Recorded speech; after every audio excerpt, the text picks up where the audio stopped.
l'amertume. J'étais tellement frustré dans mon cœur qu'il y a des choses qui ont commencé à nourrir mon âme.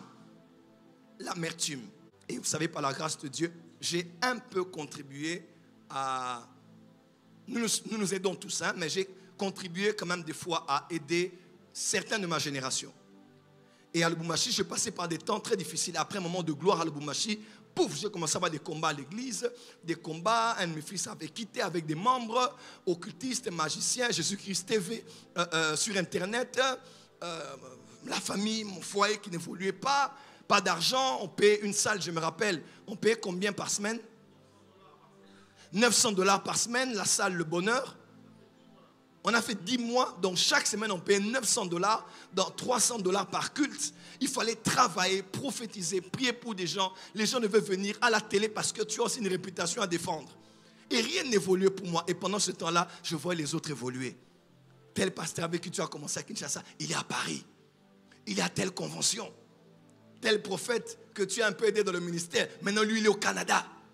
Il est aux États-Unis. Tel fils que tu as fait aider un peu à Philadelphie, maintenant il est en train de monter. Il va plus loin. Tel pasteur que tu as aidé, c'est par la grâce de Dieu, tu l'as aidé même à être exposé, à être connu comme il est. Tu le vois monter. Donc à la fin, je ne sais pas ce qui s'était passé en moi. J'étais tellement frustré dans mon cœur qu'il y a des choses qui ont commencé à nourrir mon âme. L'amertume. Moi, je ne suis pas quelqu'un de jaloux. Pour la première fois, j'ai commencé à être jaloux. Tu sais, un jaloux ne reconnaît pas sa jalousie. Il va mettre d'autres. Non, ce sont des analyses que je fais. C'est des parallélismes que je fais. C'est ça cause la jalousie. Nazo comparende. Mais dans mon thème, monsieur baby. J'étais tellement mal. Les choses n'évoluaient pas comme j'aurais voulu que j'étais devenu amer. Et même mes fils spirituels le voyaient. Les gens autour de moi le sentaient. Je travaillais pour Dieu, mais j'étais amer. Et quand je fais un tour dans mes posts de 2015, 2014 de Facebook, c'était seulement, même si on t'a abandonné, Dieu sera avec toi. Ne fais pas confiance aux gens, même à tes plus proches. Il n'y a que Dieu qui est en toi qui peut te comprendre. Il y a des gens que tu aideras dans le ministère, mais qui ne te renverront jamais l'ascenseur. Dieu est avec moi. Un autre jour, tu postes seulement, je suis seul avec Dieu. Et je vous dis la vérité, à un moment, j'ai même commencé, tu vois, sur Facebook, il y a moyen de pouvoir rendre invisible les posts de quelqu'un. J'ai regardé comme ça, oh, action, il a fait une croisade dans tel pays, plein.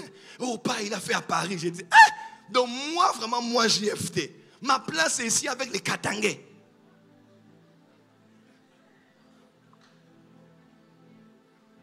Et à l'époque, le garde du corps de M. Moïse Katoum, il priait chez nous à l'église.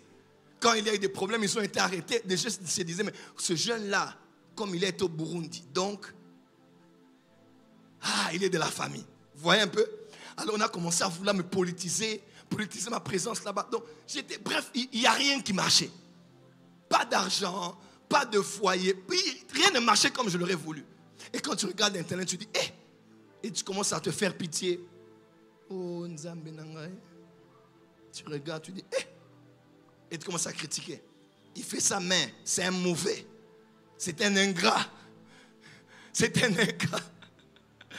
Psaume 73. Jusqu'à ce que je sois entré dans les sanctuaires de Dieu. Tu ne verras jamais clair dans ce qui t'arrive. Tant que tu passes ton temps à parler avec les autres. Et puis j'étais comment? J'aimais être dans la présence de ceux qui critiquaient ces pasteurs-là. Je me sentais bien quand il disait, derrière tel pasteur qui était ton ami, voilà, derrière il avait dit ça dans sa prédication. Là, moi, je prends, je partage aux gens. Pourquoi? J'avais tellement mal de ne pas évoluer comme eux que quelque chose avait commencé à être abîmé. Et pourtant, je ne suis pas comme ça de nature. Mon cœur a commencé à être empoisonné. L'amertume. Je cherchais maintenant quelqu'un qui blâmait. J'ai commencé à blâmer l'église dans laquelle j'étais avant. J'ai commencé à blâmer les pasteurs qui ont évolué. J'ai commencé à blâmer quelques-uns de mes mentors. J'ai commencé à blâmer mes fils spirituels parce que mon âme était en train d'être amère. Et quand je suis allé chercher Dieu, Dieu m'a dit, le problème, ce ne sont pas eux. Le problème, c'est toi. Voilà ce que tu dois faire. Telle chose. Quand Dieu m'a guéri, aujourd'hui, j'ai la paix. Il n'y a aucune racine d'amertume en moi. Je suis tellement bien là où je suis, dans cette adresse et le travail que je fais. Je bénis Dieu pour ce qu'il fait avec les autres. Et je dis à...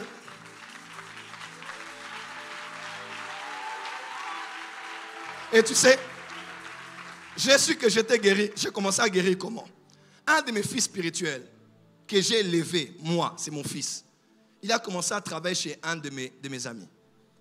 Il a commencé à travailler, même à évoluer. Il a même prêché un grand programme. Je tais le nom. Mais il a beaucoup de combats là-bas parce qu'il a un appel prophétique et quelques personnes de la communauté ne l'aimaient pas beaucoup. Alors il vient, on était à l'époque à la Gombe, il dit, toi tu es mon père. Toi, you are my father. Toi tu es mon père. Ces gens-là ne comprennent pas, nous on est dans le prophétique. Il dit, en tout cas, je suis même en train de penser, peut-être je peux quitter. Ah, j'ai dit, petit, reste calme. J'ai dit, moi, j'ai des combats actuellement. Je sais que tu m'aimes et que tu m'es loyal.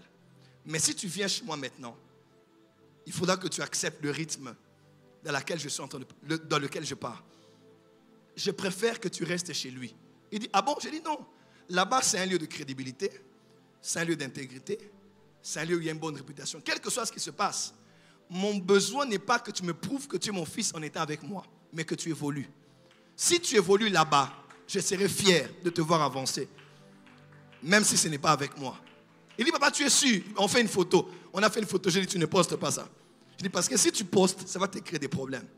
Et j'ai commencé à réaliser combien je ne me battais plus pour commencer à retirer même les gens ailleurs, mais je me battais maintenant pour que le royaume évolue. Et des fois, les fidèles de cette église-là commençaient à me demander l'argent. Tu te rappelles à l'époque? Un responsable des médias, j'ai pris l'argent, je l'ai donné.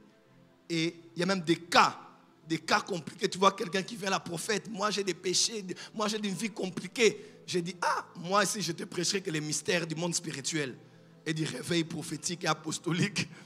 J'ai dit, ton genre de cas là, ça n'ira pas avec moi. J'ai dit, pars dans telle église, va prier. Et c'est là que j'ai réalisé que le Saint-Esprit commençait à travailler en moi. Écoutez-moi, être chrétien, c'est être comme Jésus. Tu n'as pas dit amen. Et c'est durant cette période-là que Dieu m'a enseigné. Dieu m'a dit, Joël, tu es en train de retarder ton ascension spirituelle, ta croissance spirituelle, parce qu'il y a des choses qui sont en train de détruire ton cœur. Écoute-moi, la vraie spiritualité, c'est le cœur. Quand on prend l'huile d'onction, tu connais l'huile, non? L'huile est naturelle, l'onction est surnaturelle. Quand on met l'onction dans l'huile, c'est l'huile d'onction. Et quand on prend l'huile d'onction, on met sur la tête de quelqu'un, l'huile reste à la tête, mais l'onction va au cœur. Oh, tu n'as pas dit amen. C'est-à-dire, tu peux être sali. On peut salir ta tête sans que l'onction n'ait rencontré ta vie. Pourquoi? Parce que l'onction reconnaît le cœur auquel il a été appelé. Je ne sais pas à qui j'ai parlé. Le ministère, c'est le cœur. Le ministère, ce n'est pas le charisme. Le ministère, c'est l'état de ton cœur. Dieu n'utilise pas quelqu'un qui est jaloux, quelqu'un qui est dans la compétition, mais quelqu'un qui a de l'amour, la compassion et les vertus et qui peut utiliser le pouvoir pour la gloire de Dieu et l'avancement de l'œuvre. Dis à ton voisin, libère-toi de l'amertume. L'amertume, c'est un sentiment de tristesse durable, de rancœur. Là, c'est maintenant quand la frustration et les soucis ont été mélangés comme le lait et le chocolat. Tu vois?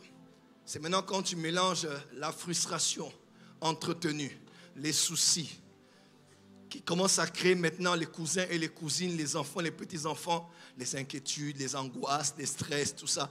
Quand ça commence à se créer, ça emmène à quelque chose de plus dangereux qu'on appelle l'amertume. C'est un sentiment de tristesse durable, de rancœur, découragement, mêlé de rencontres éprouvées suite à un échec, une injustice, une déception, une humiliation. On est rempli de sentiments d'animosité, de jalousie, de haine. C'est vraiment comme un poison, un cancer qui naît à l'intérieur de toi. Dis avec moi l'amertume. Encore. On a l'image ici de David, n'est-ce pas? Il sort avec ses hommes. Quand il rentre, il voit qu'on a pris ses femmes, on a pris les enfants, on a pris tout le monde. Et lui, il était victime, et le peuple aussi. N'est-ce pas? Alors tous se mettent ensemble, ils commencent à pleurer. Et ils pleurent du matin au soir jusqu'à ce qu'il n'eut plus de force pour pleurer. Vous avez lu avec moi dans 1 Samuel 30, n'est-ce pas? Et quelques temps après, David a commencé à avoir peur. Pourquoi? Parce que le peuple disait, on va lapider David. Pourquoi? Parce qu'ils avaient le cœur rempli d'amertume. Nous tous, nous avons perdu nos femmes. Nous avons tous perdu nos enfants. On a tous pleuré. Vous êtes même témoin que moi aussi j'ai pleuré. Ma maison est vide autant que la vôtre parce que nos maisons ont été brûlées. Mais tout le peuple cherchait quelqu'un qui blâmait. Ils étaient tellement devenus amers, déçus, mal dans la peau. Ils cherchaient un bouc émissaire, quelqu'un qu'ils allaient accuser du mal qui les arrivait. Et ils ont dit non, c'est facile d'accuser une seule personne, le leader. Et ils ont commencé à nourrir de l'amertume. Et ils voulaient lapider. Hein? La lampe de l'Éternel, David le bien-aimé. Ils ont dit non, on a tellement mal qu'il faut qu'on dépose à quelqu'un la douleur qu'on a. Et ils ont voulu déposer ça sur le leader. Faites attention à l'amertume à l'église. Tu risques d'accuser ton pasteur du mal qui t'arrive. Il y a une époque dans cette église, j'ai vu quelqu'un quitter, il a dit, oh non, la vie du prophète n'est pas bonne. Moi, je n'évolue pas dans ma vie. Pendant ce temps-là, les gens se mariaient, les gens évoluaient, les gens allaient de l'avant. Mais j'ai compris, ce n'était pas lui au fait. Il était tellement mal dans sa peau. Il se sentait tellement mal. Il ne sait pas qui accuser. C'est la femme, c'est son père, c'est sa mère. Alors c'est facile de mettre ça sur le prophète, de mettre ça sur sa vie. Alors que d'autres gens, pendant qu'ils témoignent, toi tu dis que le prophète n'a pas l'onction. Que Dieu n'est pas avec lui, que Dieu n'est plus avec. Le problème, ce n'est ni le prophète, ce n'est pas David, mais c'est toi qui souffres dans ton cœur. Et ce n'est plus une frustration, maintenant c'est devenu une amertume. Dis avec moi l'amertume. Hébreux 12, verset 15 dit, veillez à ce que nul ne se prive de la grâce de Dieu, ce qu'aucune racine d'amertume poussant des rejetons ne produise du trouble et plusieurs n'en soient infectés. Hey! Là où l'amertume est, beaucoup de gens peuvent être infectés par ton amertume. Beaucoup de gens à l'église sont amers. Quelle que soit la louange et l'adoration, il ne quittera pas aussi l'église. Il est là, mais il est amer. Il est comme les eaux de Mara. Amer, amertume. Et il va d'église en église des fois. Église les yeux de l'Éternel. Après, quand les yeux ne marchent pas bien, le prophète ne voit plus beaucoup. Il va aller maintenant dans l'église, les bras de l'Éternel. Après les églises, l'église, le dos de l'Éternel, que Moïse avait vu. Après l'église, la bouche de l'Éternel. Et tu vas aller dans tous les membres du corps de Jésus, en termes anthropomorphiques. Pourquoi? Parce que tu cherches quelque chose que tu n'auras nulle part. Le problème, ce ne sont pas les autres, mais le problème, c'est toi. Vous est-il déjà arrivé de vous poser ces questions? Qui suis-je? Pourquoi suis-je sur la terre? C'est tout à fait normal, car cela arrive à tout le monde. La Bible et l'aide du Saint-Esprit nous donnent les réponses claires à ces questions existentielles. Si vous aussi, vous voulez découvrir votre vocation, gagner du temps, en finir avec les statu quo, cette impression de tourner en rond, se sentir inutile et perdu, veuillez cliquer sur le lien qui est en dessous de cette vidéo pour regarder l'atelier qui vous est offert.